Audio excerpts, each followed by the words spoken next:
sport in Canada. There is a long and rich history of sport participation in Canada. Many of the sports and games Canadians currently play can be traced back to the early days of Canadian history. In the 19th century, sport and games in Canada were not highly organized. Few people had the time or money for playing games. The harsher aspects of everyday life took precedence. However, around the turn of the century, several amateur sport organizations emerged. These groups attempted to organize sports competitions, set rules, and develop teams and leagues. As a result, organized competitions quickly grew in number around this period of time, especially in the 50-year period between 1870 and 1920. Some of the earliest organized sports in Canada were rifle shooting, rowing, track and field, rugby, football, skating, cricket, and golf, among others. Many of these sports were imports of sporting traditions from Great Britain. This made sense given that many of the leaders of early amateur sports organizations were recent British immigrants to Canada. An example of early Canadian sport can be seen in the sport of rowing. Imported from the rowing traditions in England, rowing was one of the most famous sports in early Canadian history. Although relatively few Canadians actually rowed themselves, many participated as spectators. Rowing races between Canadian oarsmen and between Canadians and international competitors were famous events. Also, gambling or betting on the outcome of races attracted many spectators. The most famous Canadian athlete of the times was Ned Handland, 1855 to 1908. An oarsman, Handland remains to this day one of the most famous athletes in Canadian history. In fact, during his life, he was famous throughout the world. A Canadian and world champion several times over, Handland was a fierce competitor. However, Handland was also famous for his appeal to spectators. He made a regular practice of gaining a seemingly insurmountable lead over his rival, and then stopping to wave at the crowds on the shoreline. He would even slow down during a race, allowing his competition to catch up to him, only to take the win at the last moment. These exploits made Handland one of the first showmen in sport. He recognized the importance of the entertainment value of sport. Sport in Canada has developed rapidly since Handland's time. Today, Canada has a complex system of amateur sports organizations and professional leagues. In addition, in the 1960s, the federal government of Canada became directly involved in the pursuit of healthy lifestyles and sporting traditions of Canadians. Today, the government provides funds for elite amateur athletes preparing for world championships and the Olympic Games.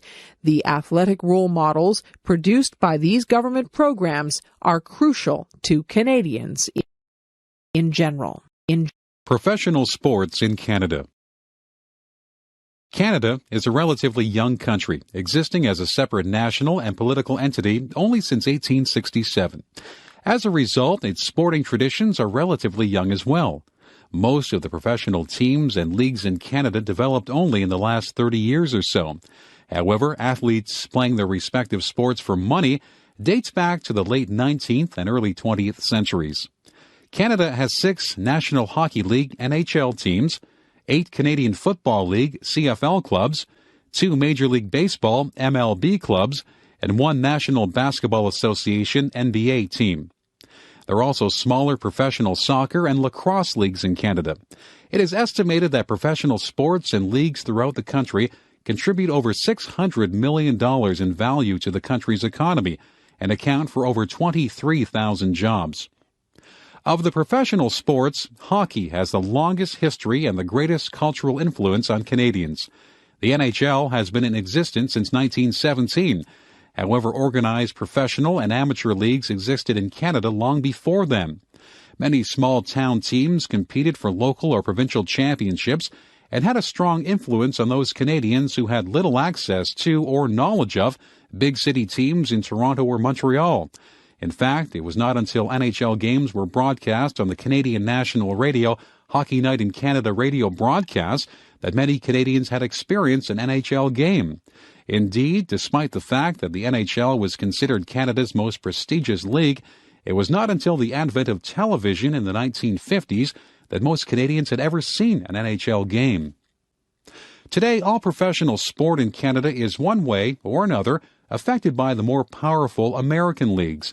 In the sports of baseball and basketball, Canada has no professional leagues of its own. Instead, Canadian teams play in the American-dominated leagues. These leagues require a large, concentrated audience in order to generate revenues for the team and, in turn, the league in general. As a result, the major team franchises exist in the large urban centers, Toronto, Montreal, and Vancouver. Even between those cities, the teams are not evenly spread. Probably the most famous teams in the American-dominated leagues are both Toronto teams, the Blue Jays in Major League Baseball and the Raptors in the National Basketball Association. Many Canadians worry that the American dominance of professional sport is a threat to Canadian independence. As an important component of national culture, sport reflects and reinforces the norms and values of Canada. However, the most sought-after and visible teams in Canada are ones in American-dominated leagues. Even the National Hockey League, once considered a secure Canadian sports icon, has its corporate offices in New York. Debates about the threat of American-dominated professional sport to Canadian sovereignty will undoubtedly continue in the future. Ned Handland. Edward Ned Handland, 1855 to 1908, was one of the most important athletes in Canadian history. Handland, an oarsman, helped shape the direction of Canadian sport in its early formative years. His combination of athletic success and popularity with rowing spectators helped promote the cause of rowing and professional sport. In the late 19th century, rowing was one of the, if not the, most popular sports in Canada. The sport received as much, if not more, press coverage and general public interest than any other sport. In addition, the sport's long history in Canada, Great Britain, Australia, and the United States developed into well-organized national and international championships, including one of the first regularly held world championships in any sport. In fact, Handland was a regular winner of world championship titles. Part of the popularity of rowing involved gambling and lucrative prizes. Spectators regularly bet on single sculling, in much the same way they do on horse racing today. Handland quickly rose to fame in the late 19th century through a combination of careful financial planning of his athletic career and his mastery of the sport. Perhaps his most ingenious invention was the now common sliding seat. By fixing wheels onto a wooden seat, Handland gained an advantage over his competitors, who slid back and forth in the boat on grease. The extra use of his legs translated into greater boat speed for Handland. Handland was also noteworthy for his methods of gaining popularity with fans. Recognizing the importance of the entertainment value of sport, Handland would regularly wave to the crowds and perform rowing tricks such as removing his hands from the oars in the middle of the race. He was even known to fake an injury in the middle of a race, only to recover just in time to win the race. Of course, the additional purpose of this strategy was to raise gambling odds, thus making himself and his financial handlers wealthier from his victories. In the 1870s and 1880s, Handland won and then successfully defended his world championship title 7 times. He also competed in commercial exhibitions and rowing tours around the world. After his competitive career ended, Handland went on to coach younger oarsmen in 2 North American universities, Toronto and Columbia. So famous was Handland that one major newspaper in Canada claimed he was the single greatest agent for attracting new immigrants to the young country. Today, a bronze statue stands in Toronto in honor of his success, and an island just off the shores of the city of Toronto is named after Handland. Rowing. The sport of rowing is one of the oldest organized sports in the Western world. The modern version of the sport was developed mainly in England in the 19th century, especially in the public school system. However, boat races somewhat similar to the modern sport took place in ancient Greece during the ancient version of the Olympics. In the late 19th and early 20th centuries, rowing gained much popularity. The sport was particularly famous in countries with a history of immigration from Great Britain, Canada, Australia, and the United States of America. Most of the main colonial countries had national championships, and a world championship was regularly held. The sport developed either in private clubs or in elite educational institutions. In 1852, a race between Yale and Harvard universities in the U.S. was the first organized athletic competition of any kind. The turn of the century saw the sport's ascendancy to one of the largest spectator sports. Many regularly held races depended on betting or gambling to attract spectators. The biggest international matches attracted thousands of spectators, and much money was wagered. Canadian Ned Handland was perhaps the greatest of the early rowing champions. In the late 19th century, he dominated international rowing races. Handland also combined his rowing skill and prowess with his own unique brand of showmanship to attract spectators. Handland is also known for having invented the sliding seat. His wooden seat, set on wheels, greatly increased his efficiency and speed and gave him a distinct advantage over competitors. Before Handland's time, rowers would wipe grease on a wooden platform in the boat and slide over the grease. The older technique was less reliable and did not allow as much leg drive as Handland's newly invented seat. As the 20th century unfolded, rowing lost some of its earlier public support and distinction. In North America, as professional sports attracted the attention of spectators and television viewers, other amateur sporting traditions such as rowing lost support. Today, rowing maintains a strong tradition under the administration of the world governing body for the sport. However, the yearly World Championship does not typically receive the attention of other major sports events, such as track and field. The highlight of rowing competition is undoubtedly the Olympic Games. However, older traditional races, such as the English Henley and the yearly Oxford-Cambridge boat race, still attract large crowds. A more recent development in rowing is recreational and masters rowing. In an attempt to regain popularity in the sport, many clubs in North America are offering less competitive recreational programs and encouraging older masters rowers to participate. This is probably a positive move in at least two reasons. One is that the sport will attract many more participants. However, the other equally important reason is that the sport might dispense some of the elitist image many people have of the sport as an English old boy sport. How the First World War started. During the summer of 1914, many people in Europe felt very optimistic about the future. Modern technology was improving people's lives. Political freedom was gradually increasing in many countries. New artistic styles and scientific discoveries were being made. But later that summer, a terrible war began. In the early 20th century, the various countries of Europe competed with each other in an attempt to be the most powerful country on the continent. In each country, many of the political leaders wanted to control more land, more people, and more resources. The First World War began when the Archduke of Austria-Hungary was assassinated. Austria-Hungary wanted to punish the assassin, who was from the small country of Serbia. This led to a serious dispute, and soon other countries were involved. Within a few weeks, a war had begun.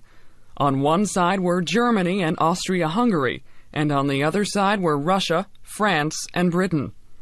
The people in these countries at first welcomed the news of a war. Many people were intensely patriotic and supported the war effort without thinking carefully about the reasons for the war. Some people thought that war would bring adventure and glory to their lives, and they cheered enthusiastically in the streets. After the war started, it soon became clear that it was a terrible disaster. In the western part of Europe, the opposing sides fought many bloody battles. Soldiers on both sides lived in filthy trenches that had been dug out of the ground. Sometimes hundreds of thousands of men were killed in battles that lasted only a few days. In most cases, these battles did not result in large gains or losses of territory. The war continued for more than 4 years. When the war was finally over, millions of people had been killed. Many people realized that their eagerness to fight against other countries had led them into a great disaster. This disaster did not end when the war ended in 1918. During the next 30 years, there would be many violent revolutions in Europe and a second major war that would be even worse than the first. Today, people in most European countries no longer view other nations as enemies. They have no interest in fighting wars with their neighbors. Instead, they're interested in trading with the other countries and in visiting those countries as tourists. The lessons of the 20th century have reminded people that wars can have terrible consequences. Abraham Lincoln. When historians are asked to choose the greatest presidents in the history of the United States, one of the names most frequently mentioned is Abraham Lincoln. Lincoln was president during the greatest ordeal that ever faced the United States, the Civil War. Abraham Lincoln was born in 1809 in the state of Kentucky, but when he was a child, the family moved to the state of Indiana. Abraham's parents, Thomas and Nancy Lincoln, were farmers who were very poor, and they received only a few years of education. When Abraham was only 9 years old, his mother became ill and died. About 1 year later, Abraham's father remarried. As a young man, Abraham continued to work on the family farm, and he also worked as a laborer. During this time, the Lincolns moved to the state of Illinois. Abraham became known to the local people as an excellent athlete and storyteller. He educated himself by reading many books, most of which he borrowed from neighbors. Lincoln was interested in politics, and when he was in his mid-20s, he was elected to the Illinois state legislature. During that time, Lincoln also studied law and soon became known as an excellent lawyer. People called Lincoln Honest Abe because of his personal integrity. In 1842, Lincoln married a woman named Mary Todd. During the 1850s, Lincoln became strongly opposed to the expansion of slavery into the western parts of the United States. Lincoln held several famous debates against a supporter of slavery named Stephen Douglas. In 1860, Lincoln was a candidate in the election for President of the United States. During this election, the issue of slavery and its expansion was very prominent. Lincoln won, but soon after, several of the southern states decided to secede from the United States and form their own country. A few months later, fighting started between those southern states and the federal government, which was supported by the northern states. Lincoln managed the Civil War with skill and determination. Gradually, the North began to win the war. In 1863, Lincoln made the Emancipation Proclamation, which freed the slaves. Later that year, Lincoln gave his most famous speech, the Gettysburg Address.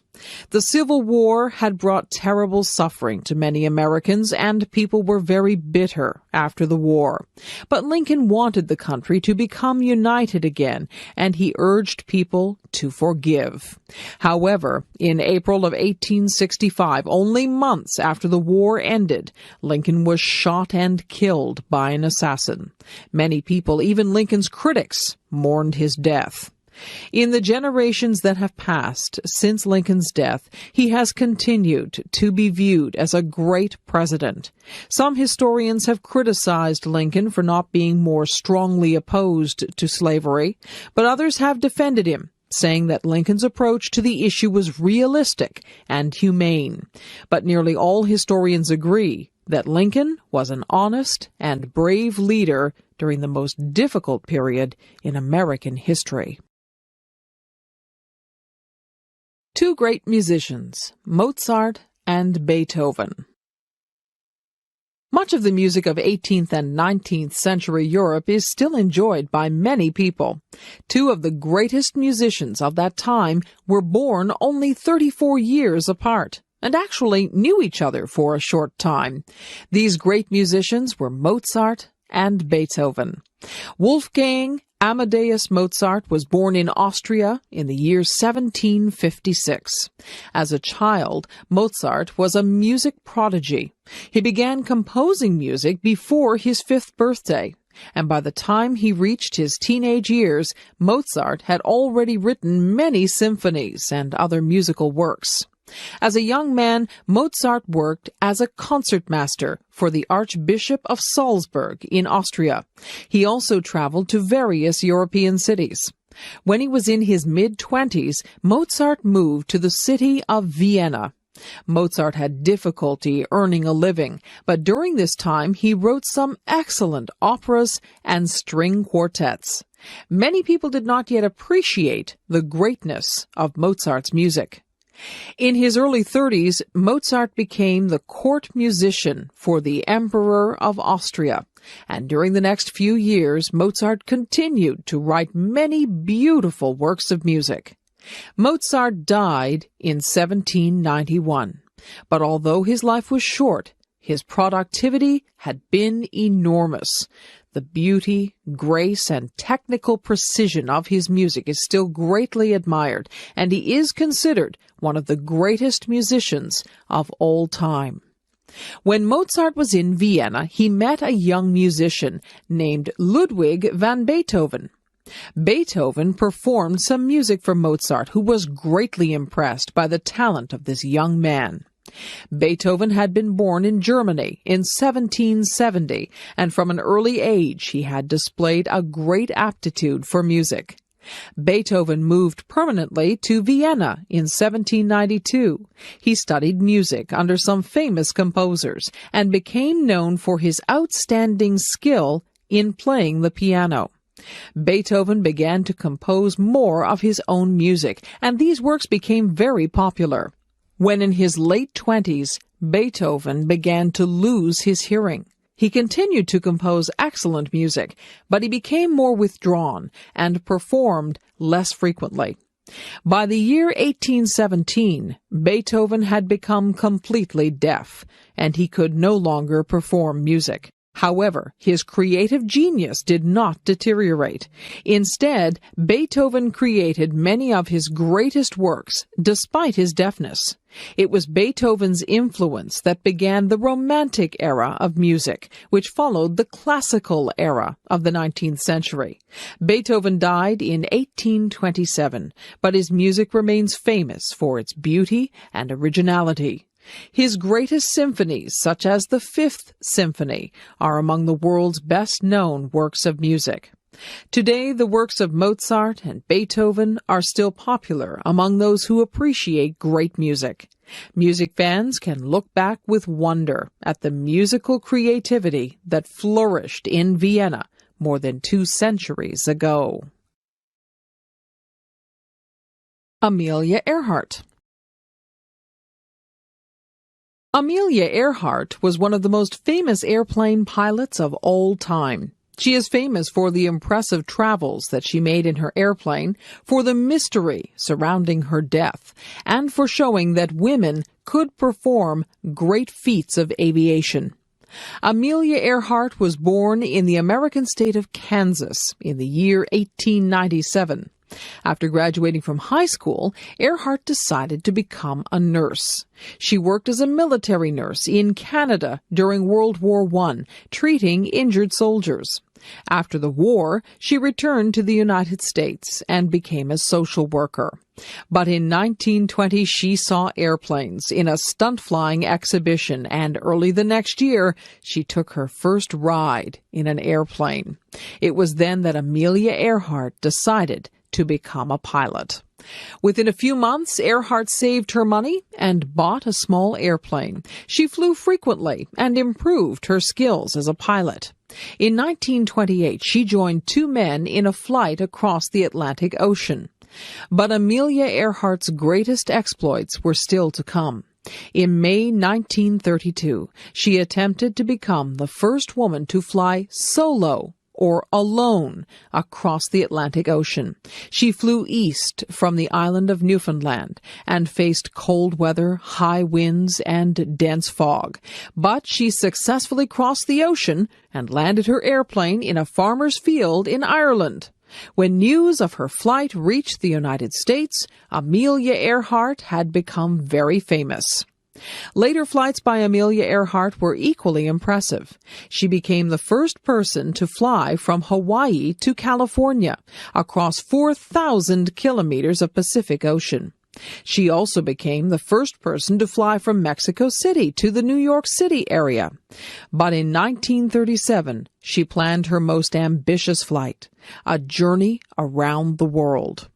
On June 1st, 1937, Amelia Earhart took off from Miami, Florida. She was accompanied by her navigator, Fred Noonan. They flew east, making stops along the way.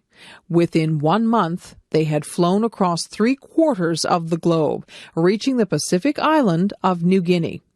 On July 2nd, Earhart and Noonan took off from New Guinea, flying toward Howland Island.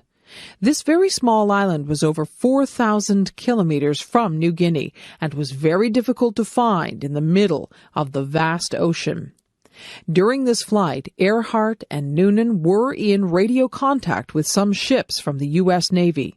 However, bad weather made it impossible to see the stars at night, so navigation was very difficult, and the plane became lost.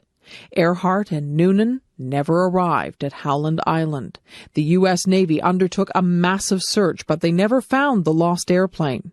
Earhart and Noonan had been lost at sea. Amelia Earhart's death was a great tragedy, but she had lived an exciting life that was full of achievements. She had helped to show that very long flights could be made and that women could perform feats of flying that were equal to those of men. Even today, many people are inspired by the courage and endurance of Amelia Earhart. Charles Dickens. Charles Dickens is considered one of the greatest writers in the history of English literature. Dickens wrote his many novels during the 19th century, but those novels remain popular even today. Literary experts admire his genius at describing the lives and personalities of the many characters in his books. Charles Dickens was born in England in 1812. His father was a clerk who worked for the Navy. Unfortunately, his father was not good at managing money, and the family soon went deeply into debt. In those days, people who owed money were sent to prison, and their families were sent to places called workhouses. When Charles's father was unable to pay the debts, Charles was sent to a workhouse, where he had to work long hours, and Charles's father was sent to prison. After a few years, the family regained its freedom, but the experience had a lasting effect upon Charles. As a young man, Charles Dickens worked as a journalist in the law courts and in Parliament, but he soon began writing stories for newspapers. These stories were very popular with the readers. Soon Dickens began writing entire novels for the newspapers. Each month, the newspaper would publish another chapter of Dickens' latest novel. One of Dickens' most famous early novels is called Oliver Twist. This is the story of a young man who is poor and alone in the city of London and becomes involved in criminal activities to support himself. The characters in this novel have a very wide range of personalities, but seem very real to the reader. The book exposed the conditions that face the poor people of London and helped to encourage reforms aimed at improving those conditions. Perhaps Dickens' most popular novel is A Christmas Carol. In this story, a rich but stingy old man, Ebenezer Scrooge, refuses to give his employee a day off at Christmas and refuses to donate money to help the poor. But while sleeping, Scrooge is visited by ghosts from his past, present, and future. These ghosts show Scrooge how badly he has behaved. When Scrooge wakes up, he becomes a kind and generous man who fully appreciates the spirit of the Christmas holiday. Another famous novel of Dickens is A Tale of Two Cities. This is a story of the violence and upheaval during the French Revolution. The story is famous for the heroic act of sacrifice that is made by one character for the benefit of the others. Dickens was famous as a public speaker, and large crowds assembled to hear his performances. When he died in 1870, he was a very famous man. The novels of Charles Dickens allow the reader to experience the life of 19th century London, showing the poverty and injustice that were so common. The characters of these novels show the range of human behavior, from cruelty and selfishness to kindness and love. It is no surprise that Dickens is viewed as one of the great figures of English literature. Samuel Clemens, or Mark Twain. Mark Twain was the author of some of the greatest works of American English literature, such as Tom Sawyer, Life on the Mississippi, and The Adventures of Huckleberry Finn. Mark Twain's real name was Samuel Langhorne Clemens. He used Mark Twain as his pen name. Samuel Clemens was born in the American state of Missouri in 1835. As a child, he enjoyed many outdoor activities, such as swimming and fishing. When Samuel was 11 years old, his father died, and he began working to help support his family. As a young man, Samuel Clemens began to write stories for newspapers. However, he took a job working as a navigator on the steamboats that traveled up and down the Mississippi River. Clemens greatly enjoyed this period of his life, during which time he gained much knowledge about life on the river. He also learned much about human behavior by observing the many people on the boats and along the river. It was as a result of this time that Clemens began using his pen name, Mark Twain. This name is taken from a term that was used by the men who worked on the river. It is used to describe water that is just deep enough to be navigated safely. The earliest of Mark Twain's really famous novels was The Adventures of Tom Sawyer. This novel describes a boy who engages in much mischief, but who has a kind heart. The story contains several scenes that are quite funny. In one of these, Tom's working at the boring task of painting a fence. He persuades several other boys to help him by pretending that painting the fence is a fun and enjoyable activity. Another famous novel by Mark Twain was Life on the Mississippi. This book describes many interesting characters similar to those that Twain actually observed while working on a steamboat. This story gives the reader a vivid image of the people who lived and worked along the Mississippi River. Probably the best novel by Mark Twain was The Adventures of Huckleberry Finn. This novel tells the story of a boy who runs away from his violent father. The boy, whose name is Huckleberry Finn, is joined in his escape by a man named Jim. Jim is a slave who has decided to run away from his owners. Huck and Jim travel north along the Mississippi, hoping to reach the areas where slavery is not allowed.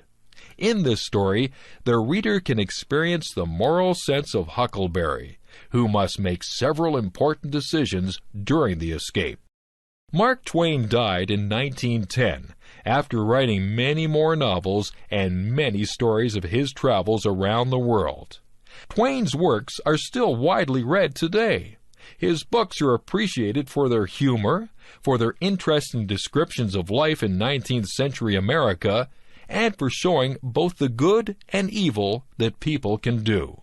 Many critics consider Twain to have been the greatest American writer. The Islands of the Caribbean. The Caribbean Sea is the large body of water that lies north of the northern tip of South America. Within the Caribbean Sea are many islands that have played an important role in the history and culture of the Western Hemisphere. By far the largest island in the Caribbean is Cuba. Cuba was formerly a colony of Spain, but became independent in 1902. Cuba became a communist country in 1959 when a revolution overthrew an unpopular government.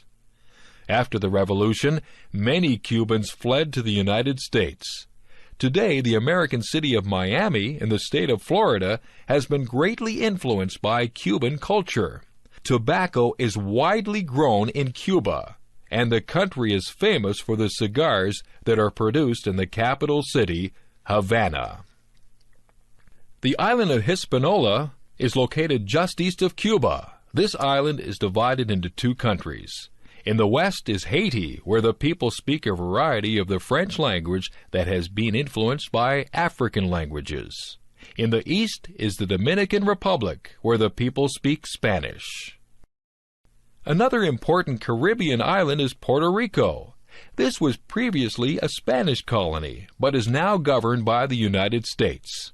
Many people from Puerto Rico have moved to the mainland United States, especially the New York area.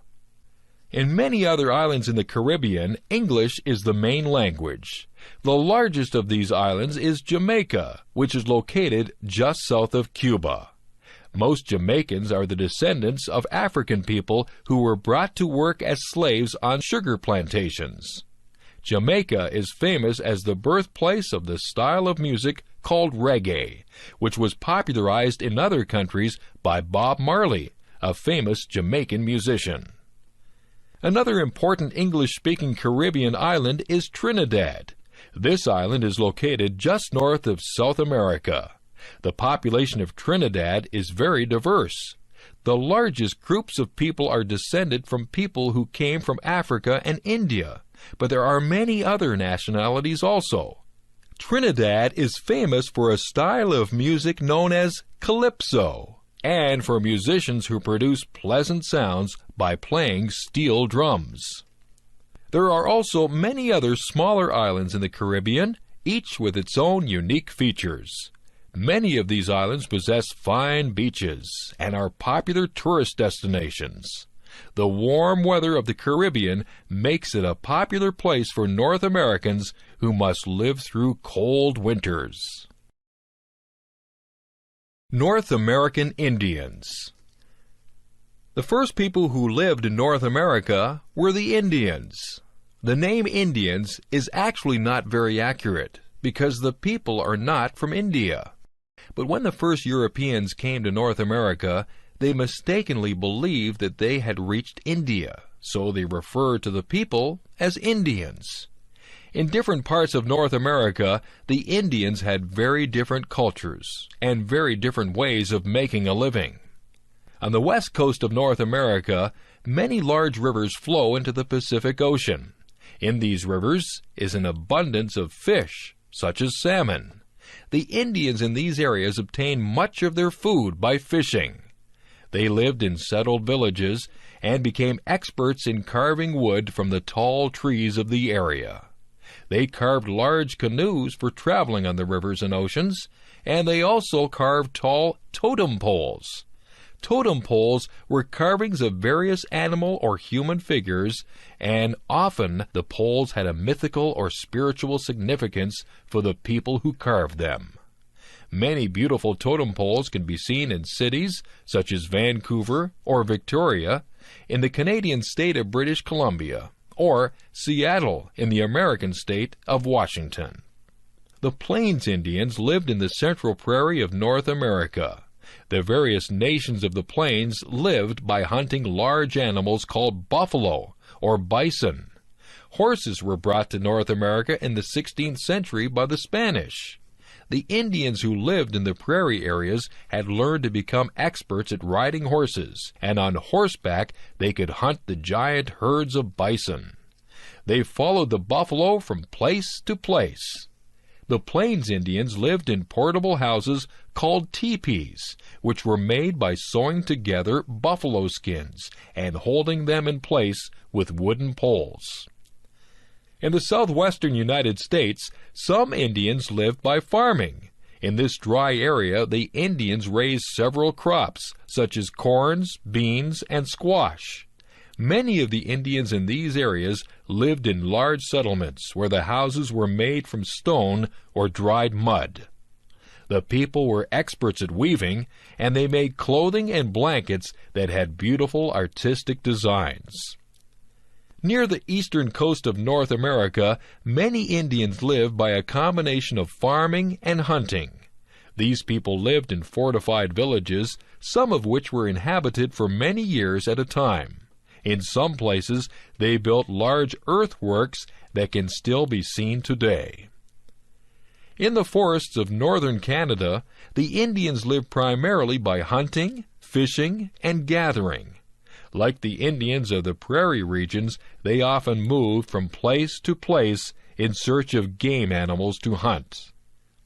Today, the Indians of North America no longer live in their traditional ways. However, several Indian languages are still spoken by many thousands of people. Also, many Indians in the United States and Canada are very interested in maintaining the cultural traditions of their ancestors. E-commerce. Electronic commerce, or simply e-commerce, is more than just buying and selling products or services online. It encompasses the entire online process of developing, marketing, selling, delivering, servicing, and paying for products and services. E-commerce systems rely on the resources of the Internet and other computer networks to support every step of the process. Through an e-commerce system, customers can order and make payment for the products or services they purchase online and receive support at the company's websites through the Internet. It also allows customers and suppliers to participate in product development via Internet news groups and email exchanges. There are three basic types of e-commerce applications: business to business, B2B, business to consumer, B2C, and consumer to consumer, C2C.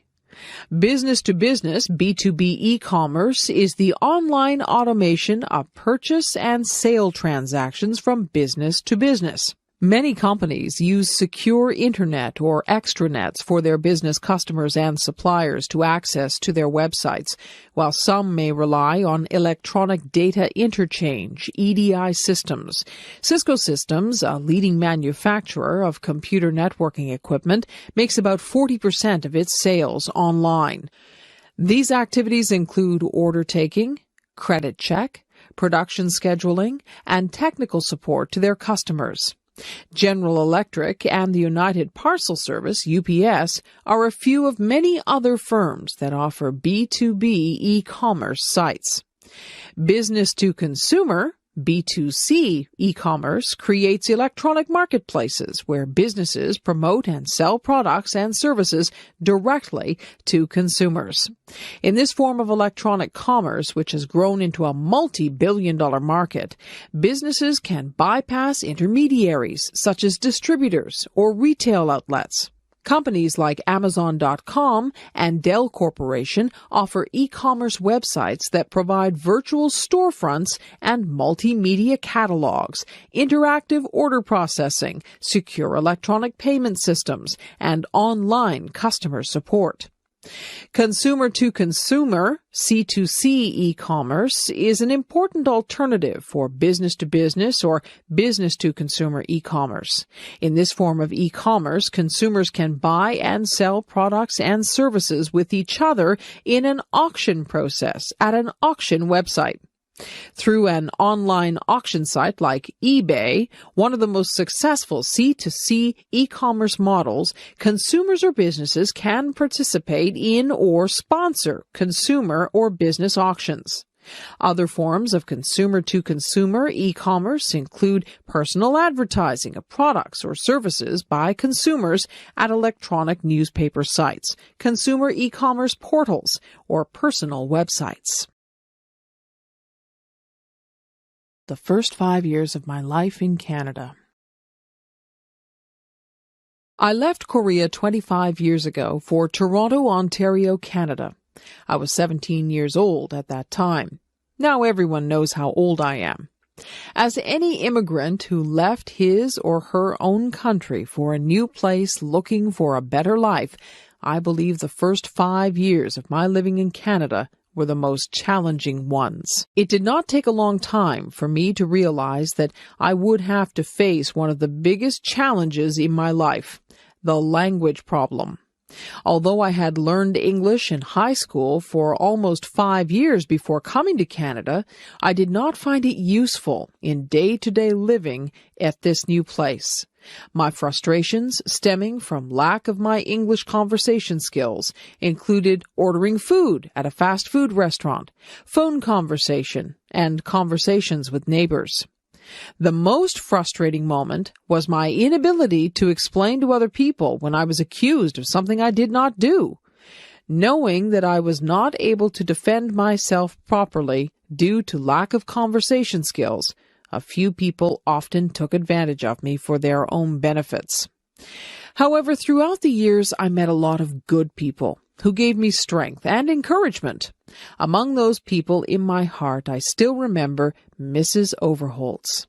Mrs. Overholtz was working in the counselor's office at the high school I attended for 2 years, and she gave me a lot of valued advice and direction in regards to my academic life as well as my personal one. My dear friends in my high school also helped me, not only to survive in the new country, but also taught me the new cultures and systems. Some of them went to the same university as I did, while others went to different institutions. I am still in contact with many of them, but wherever they are, I believe they are making a positive contribution to the society. I owe the most to my father, my mother, who passed away 7 years ago, and my brothers. We were neither rich nor poor, but we stuck together all the time. My parents taught me love, care, and kindness through their actions, not just their words.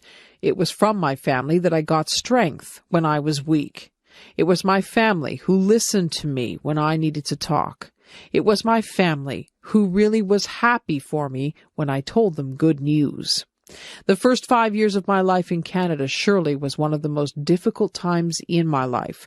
I believe, however, that it was also an important time in my life for me to become a more mature and independent human being. I thank all of those who played a role in some way to help me out during the transition period of my life. Great Lakes. The Great Lakes are a group of 5 large freshwater lakes in North America that are interconnected by natural and artificial channels. They are, from east to west, Lake Ontario, Lake Erie, Lake Huron, Lake Michigan, and Lake Superior. Most of them, except Lake Michigan, which lies entirely within the United States, form part of the border between the United States and Canada. The Great Lakes are bordered by the Canadian province of Ontario and by 8 U.S. states, including, from west to east, Wisconsin, Minnesota, Illinois, Indiana, Ohio, Michigan, Pennsylvania, and New York. Large cities like Chicago, Detroit, Cleveland, and Toronto lie on the shores of the Great Lakes system. The Great Lakes system, with a combined surface area of 244,100 square kilometers, holds about 20% of the world's fresh surface water. Lake elevations decrease to the east and south. Lake Superior, the largest lake, at 82,100 square kilometers, is also the largest freshwater lake in the world. Its outlet is the St. Mary's River, which enters Lake Huron after falling about 7 meters over a series of rapids. Lake Huron and Lake Michigan lie at the same elevation. Water flows from Lake Michigan to Lake Huron.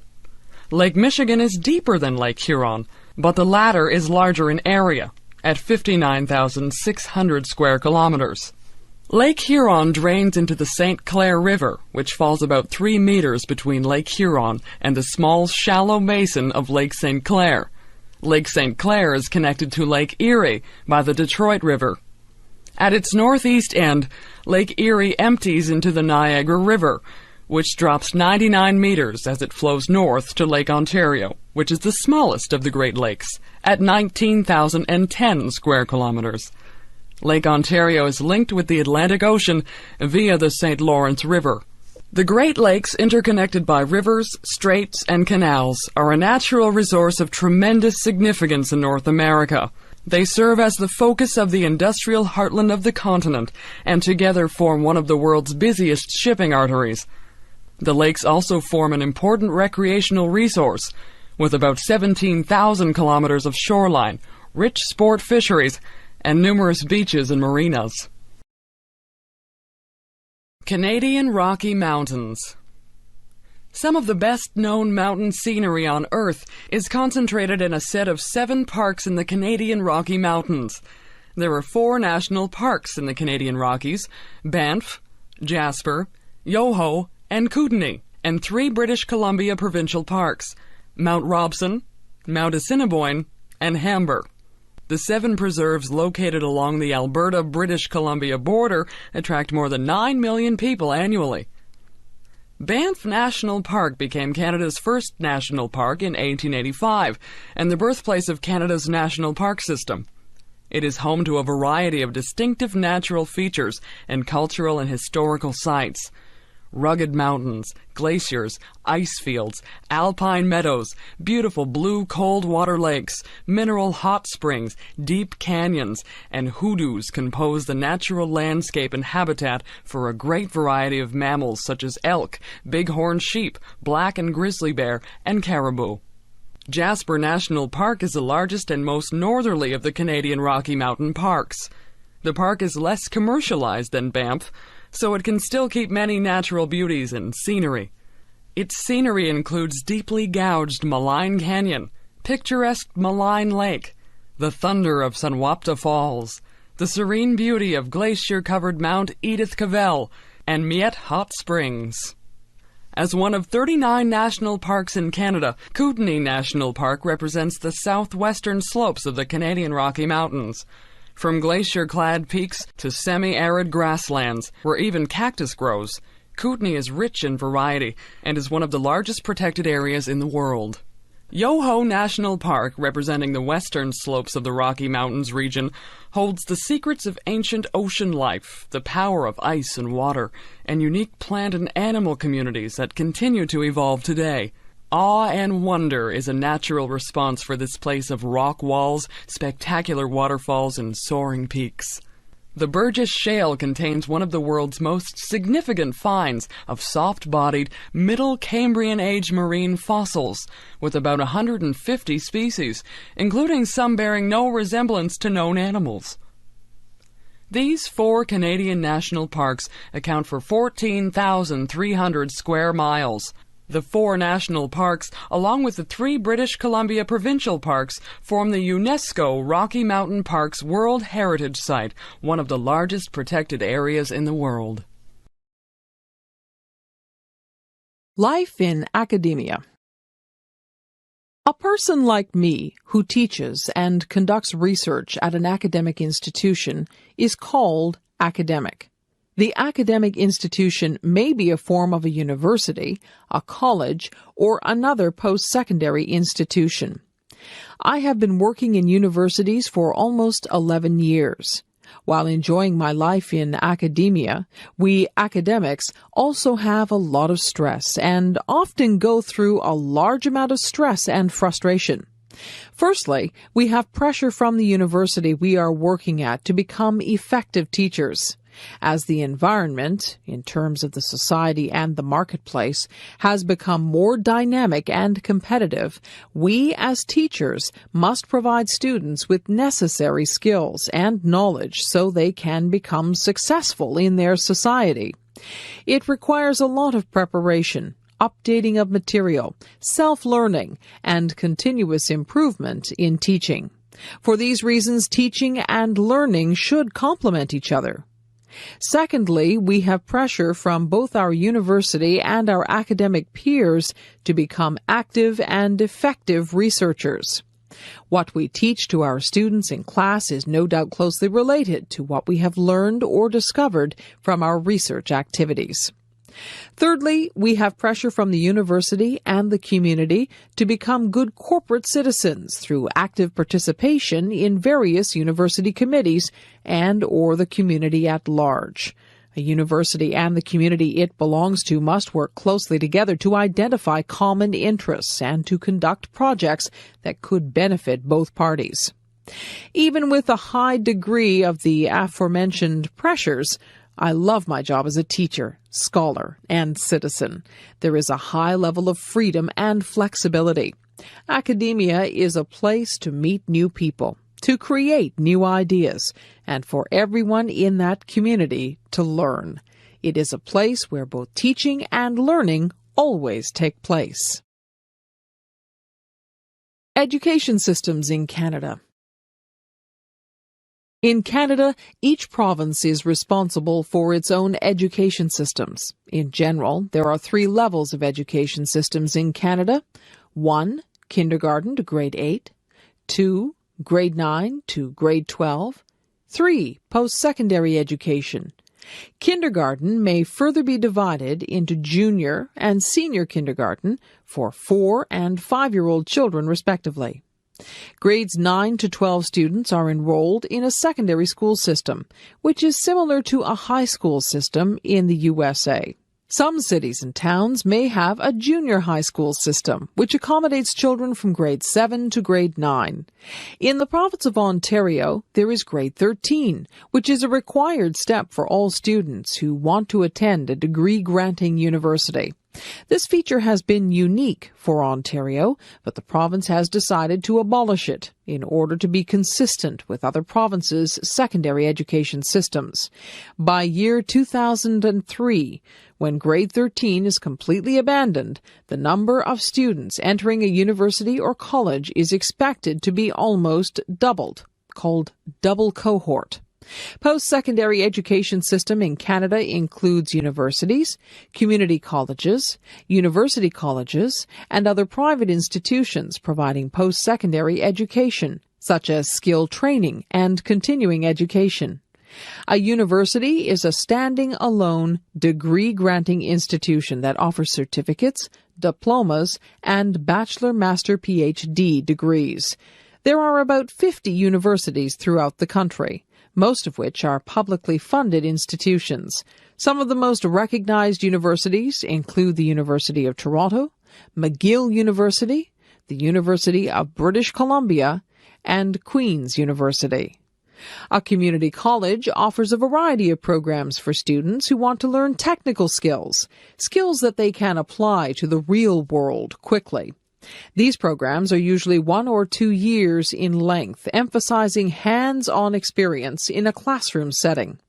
It grants certificates and diplomas and offers a variety of training courses for people who want to upgrade themselves with the current markets and new technologies. A university college, as the name implies, is somewhat in between a community college and a university. This type of institution is common in British Columbia, the most western province in Canada. It grants certificates and diplomas by itself. However, it is not able to grant university degrees alone, although it often offers all the courses required for a university degree. The curriculum for a degree program is usually designed in conjunction with the university, which actually grants degrees to the university college students. Business education. What is business? A business includes all the activities involved to create and sell a product or service. The most important functional areas of business include accounting, finance, marketing, production operations, and human resources management. Accounting is a field of business that records and reports the flow of funds through a firm on a historical basis and produces important financial statements such as balance sheets and income statements. It also produces forecasts of future conditions such as projected financial statements and financial budgets, and evaluates the firm's financial performance against the forecasts. The finance area of business supports a firm in decisions concerning the financing of the firm's business and the allocation and control of financial resources within the firm. Major activities of finance include cash and investment management, capital budgeting, financial forecasting, and financial planning. The cash and investment management activities forecast and manage the firm's cash position and short-term and other securities. The capital budgeting activity involves evaluating the profitability and risk of proposed capital expenditures. The financial planning process evaluates the present and projected financial performance of the firm and projects the firm's future financial needs. The marketing function of business is concerned with the planning, promotion, sale, and distribution of existing products or services in existing markets, and the development of new products and new services in order to better serve existing and potential customers with quality products and services.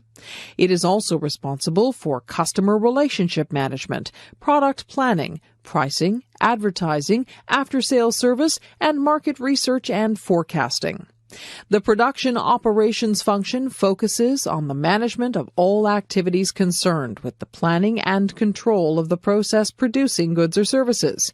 These activities include purchasing of raw material and parts, product design, inventory, manufacturing processes, facilities, location and layout, quality control, and such other logistics as distribution and transportation. The human resource management function involves the recruitment, placement, evaluation, compensation, and development of a firm's employees. With the main goal of the effective and efficient use of a firm's human capital, the human resources management function supports planning to meet the personal needs of the business, development of employees to their full potential, and control of all personnel, policies, and programs.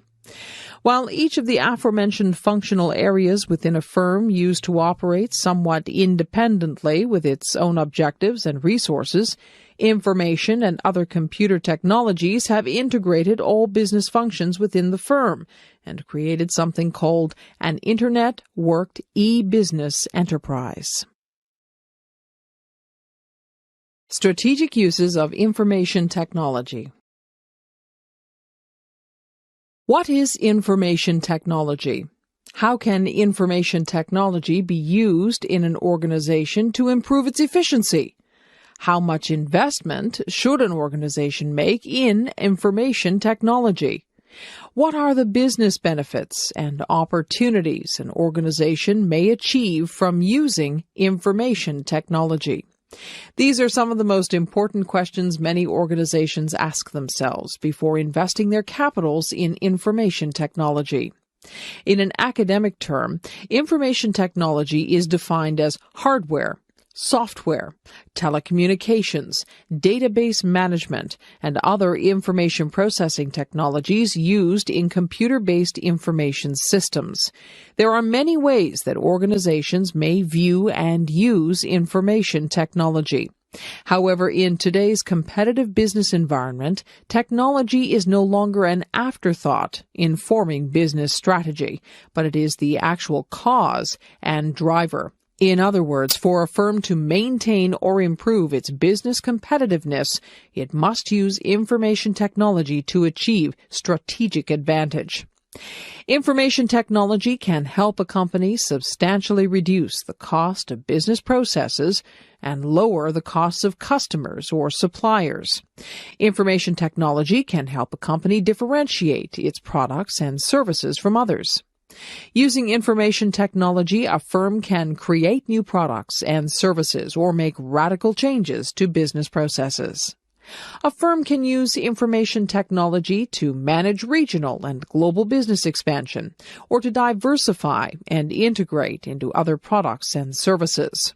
A firm can use information technology to create virtual organizations of business partners or to develop alliances with customers, suppliers, and other business partners. Information technology can dramatically improve the efficiency of business processes and the quality of products and services. Using information technology, a firm can build a strategic information base of all the information collected. Some experts argue that use of information technology has become a strategic necessity rather than a strategic advantage, because most competitive advantages don't last more than a few years. Whether the statement is true or not, most companies may not want to wait too long before investing in information technology, because it would be tough to catch up later once you get behind your competitors, especially when everyone is playing with newer, better technology. The National Hockey League. The National Hockey League, or NHL, is the largest and most successful North American professional hockey league. The NHL provides Canadians and Americans with the highest caliber and most entertaining hockey on the continent. The NHL was created in 1917 by a group of Canadian and American businessmen. Their two central goals were to create a league that provided the most entertaining hockey in North America and generated revenues and profits. This was a somewhat new idea at the time. While there were some for-profit leagues in existence, most were amateur. This meant that players, coaches, and owners of teams were not allowed to make money from playing the game of hockey. It took several decades for the NHL to become the most dominant league.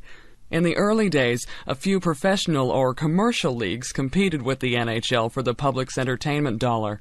Leagues competed vigorously for the best players in order to be successful and attract spectators and fans. While this was beneficial to players because they could command higher salaries, it was bad for business because owners' expenses skyrocketed. As a result, many teams and leagues went bankrupt. By the 1930s, however, the NHL remained as the only major professional league in North America. This effectively kept players' salaries down and reduced expenses. The NHL's team owners realized that in order for the league to be a successful commercial business, they would have to stop competing against each other off the ice. This was best accomplished by ensuring that only one major league existed, so that competition was reduced. To this day, the same business model is followed, and the NHL is still the only major professional hockey league in North America. For several decades in the mid-20th century, the NHL owners were extremely successful financially. They generated very high profits because, having a monopoly in the hockey market, they could limit the sale and trade of players. When players signed onto a team, they generally did so for life, and at the pay rate determined by the owner. Players were forced to accept these conditions because there were no other leagues in existence. This all changed in the 1970s when players organized to form a players' union. Through the collective bargaining process, players gradually fought owners for higher pay and greater rights. Today, many players are very wealthy for this reason. If it was not for the players' union, it is likely they would still be working in similar conditions to those during the early days of the NHL, low pay and little freedom to move from team to team. With NHL owners and players cooperating, the NHL continues to be the most successful and entertaining hockey league in North America. Teams across Canada and the United States compete for the prized Stanley Cup, the most sought-after trophy in North American hockey. Drug use in sport. Athletes using drugs to enhance performance has become one of the greatest problems facing elite international sport. Major sports organizations, such as the International Olympic Committee, are putting a lot of time, effort, and money into the detection of drugs. The race between athletes using drugs and detection agencies seems to be just as fierce as sport competition itself. Athletes have been using drugs or other stimulants to enhance performance for centuries. Even athletes in the ancient Olympic Games in Greece used various stimulants to enhance performance. However, since the 1950s, the degree of drug use has risen to a level never before seen in human athletic history. Drug testing began in the Olympic Games in the 1960s. One of the first sports to encounter drug use was cycling. During the 1960 Summer Olympic Games in Rome, Italy, a cyclist died from an amphetamine use. In 1967, another cyclist died in the Tour de France cycling race. Around the same period, bodybuilders in the United States were experimenting with newly developed synthetic steroids that built muscle mass. As a result, the International Olympic Committee started testing for steroids during the 1976 Olympic Games in Montreal, Canada. Probably the most famous case of an athlete using drugs was Canadian sprinter Ben Johnson.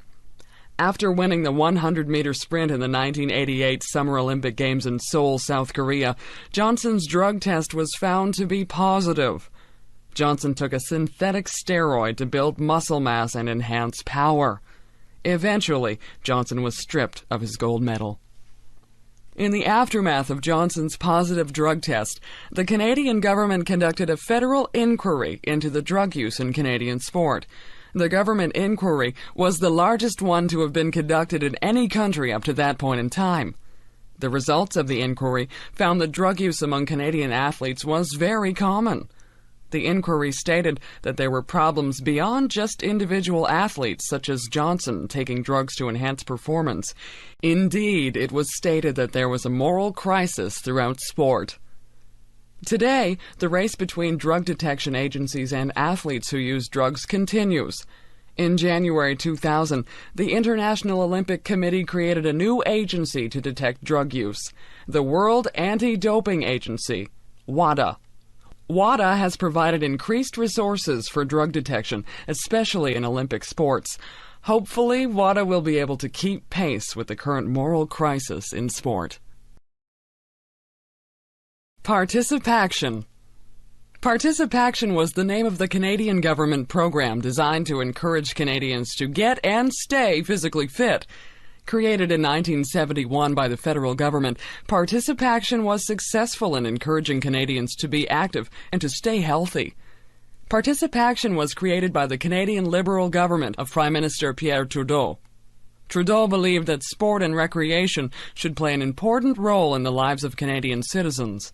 His government took 2 steps towards the accomplishment of this goal. First, a government agency was created to provide funds for high-performance athletes, such as those training and competing in the Olympic Games. A second agency was created to encourage participation and physical activity in the general Canadian population. It was out of this second agency that Participaction was born. Participaction became famous in the 1970s because of a series of television commercials. In these commercials, a young Canadian in his 20s was seen being outrun by a 60-year-old Swedish man. The message was that Canadians had become lazy and inactive. This was probably true of Canadians at the time. Physical fitness was not highly encouraged in schools, especially for women. Also, the government played little role in encouraging physical activity before Participaction. The result of Participaction was impressive. Canadians became more active in the years following the program's inception. Also, fitness and activity were encouraged through physical education programs. Participaction was seen as a positive program because it got Canadians active while reducing healthcare costs caused by inactivity and poor physical conditioning. Recently, Participaction was terminated by the federal government because of a lack of funding. Many people thought this was a shame, given the positive messages the program gave to otherwise inactive Canadians. Despite the program's termination, Participaction has made a long-lasting impression on Canadians. Hopefully, its positive example of physical fitness for Canadians will continue in the future. The Olympic Games. The modern Olympic Games began in the late 19th century as a revival of the ancient Greek Olympics. Now, just over 100 years old, the modern Olympic movement is the biggest and most important sports movement in the world. In fact, many people believe the Olympic Games to be the most important cultural event of any kind in the world. The modern Olympic Games were the brainchild of Frenchman Baron Pierre de Coubertin. De Coubertin's dream for an international sports event and cultural movement became a reality in 1894 at the International Athletic Congress in Paris. After the Games were constituted in 1894, the first Olympic Games was held in Athens, Greece in 1896 in recognition of the ancient Greek Olympic Games. The original purpose of the Olympic Games, in de Coubertin's mind, was to celebrate and strengthen the physical, mental, and cultural qualities of humanity. The Games would blend sport with culture, tradition, and education. The philosophy of Olympism is based on the joy of physical and mental effort and the respect for universal ethical principles. De Coubertin envisioned creating a more noble and sympathetic humanity through the Olympic movement. The sports events themselves de Coubertin modeled after the English public school sports system. He saw in upper-class English boys' sport the qualities of camaraderie, nobility, and honesty. Most importantly, however, was adherence to the rules of sport, in particular the rule that stated sport ought to be amateur in nature. De Coubertin believed participants should never participate in sport for the purpose of making money. To do so would contradict the underlying philosophy of sport. Breaking the amateur rule in de Coubertin's time was as serious a violation as taking drugs to enhance performance is in today's world of sport. Over time, the Olympics grew to be the largest international festival of any kind. Today, debates exist as to the degree to which the modern games adhere to de Coubertin's original intent. On the one hand, Olympic sport is truly international in nature, as de Coubertin would have wanted it. On the other hand, it is doubtful that de Coubertin would have admired the existence of politics, commercialism, and drug use in sport. The Olympics have become truly international, but perhaps at a price. There is little question that the Olympic Games hold out the possibility for fulfilling de Coubertin's original goal of sport contributing to a better, more peaceful, and understanding world. For the record, what is the world's tallest mountain and highest elevation? Of course, Mount Everest, on the border of Nepal and Tibet, China, is the world's tallest mountain and highest elevation, with a peak at 29,035 feet, or 8,850 meters. The National Geographic Society revised the height of Mount Everest in 1999 from 29,028 feet, or 8,848 meters, due to new GPS calculations. What is the world's tallest mountain from base to peak? Mauna Kea in Hawaii is the one. Its base is on the sea floor and rises 33,480 feet, or 10,314 meters in total, reaching 13,796 feet, or 4,205 meters above sea level. In reference to its towering height of 20,320 feet above sea level, Mount McKinley in Alaska is the tallest mountain in North America. It has been named the Roof of North America or the Chimney of North America. Located about 55 kilometers drive from Amman, Jordan, the Dead Sea in the Middle East region is the lowest point on Earth. The sunset touching distant hills with ribbons of fire across the waters of the Dead Sea brings a sense of unreality to culminate a day's visit to the lowest point on Earth, some 1,320 feet or 400 meters below sea level. En route, a stone marker indicates sea level, but the Dead Sea itself is not reached before descending another 400 meters below this sign. As the name suggests, the sea is devoid of life due to an extremely high content of salts and minerals. But it is these natural elements which give the waters their curative powers, recognized since the days of Herod the Great, more than 2,000 years ago. They also provide the raw materials for the renowned Jordanian Dead Sea bath salts and cosmetic products which are marketed worldwide. Badwater Basin, the floor of Death Valley National Park in California, is the lowest point in the Western Hemisphere, with 282 feet or 85 meters below sea level. Death Valley National Park, established in 1933, has more than 3.3 million acres of spectacular desert scenery, interesting and rare desert wildlife, complex geology, undisturbed wilderness, and sites of historical and cultural interest. Canadian universities.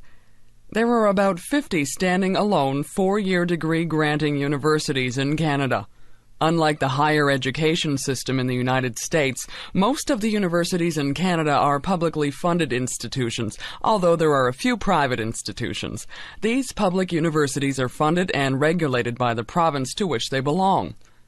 In British Columbia, there are 4 publicly funded universities: University of British Columbia, Simon Fraser University, University of Victoria, and University of Northern British Columbia, and 1 private university, Trinity Western University.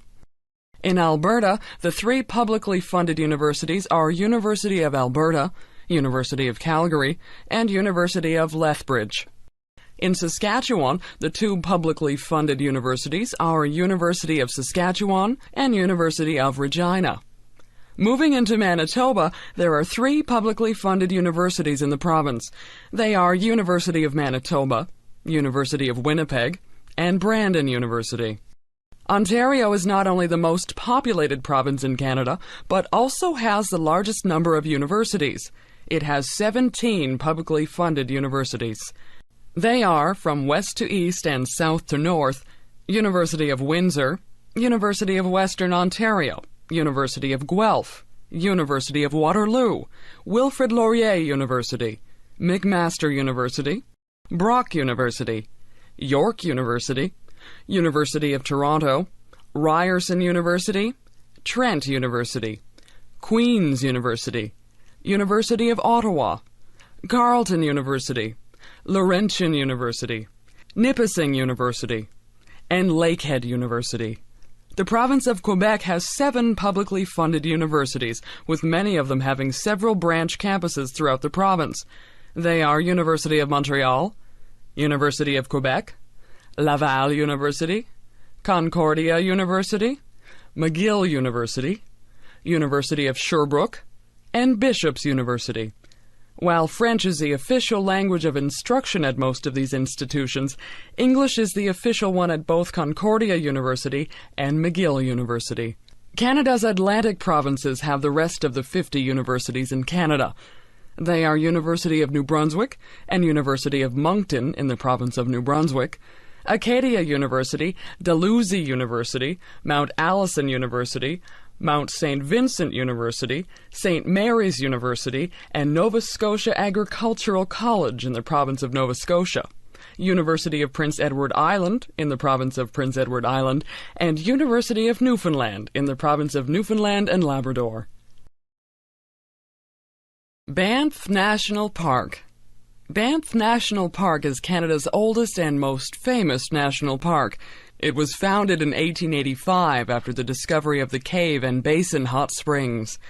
From humble beginnings as a 26-square-kilometer hot springs reserve, Banff National Park now consists of 6,641 square kilometers of unparalleled mountain scenery nestled in the heart of the magnificent Canadian Rockies. Each year, millions of visitors come to Banff to marvel at the emerald waters of Lake Louise, walk amongst the flower-filled heavens at Sunshine Meadows, and drive beneath the towering, jagged peaks lining the Icefields Parkway between Banff and Jasper. 10,000 years ago, natives camped on the shores of the Vermilion Lakes, beneath the wind-swept peak of Mount Rundle. They were the only people here to enjoy the mountain landscape, the beautiful sunrises, and the hot springs. Nearly 10 millennia later, a struggling nation forged a crazy dream of connecting itself from sea to sea with steel rails, and from this railway venture was born Canada's most famous park, Banff National Park. Banff National Park contains some of the most spectacular mountain scenery in the world. Snow-capped peaks, glistening glaciers, ice fields, alpine meadows, blue cold crystal clear lakes, raging rivers, mineral hot springs, deep canyons, hoodoos, and sweeping vistas are just one part of the allure of Banff National Park. The park is also the home of some of North America's wildest creatures, including black and grizzly bears, caribou, and wolves. Banff and Lake Louise are 2 major towns in Banff National Park. As the largest town in the park, Banff is Canada's highest town at 1,384 meters, 4,540 feet above sea level.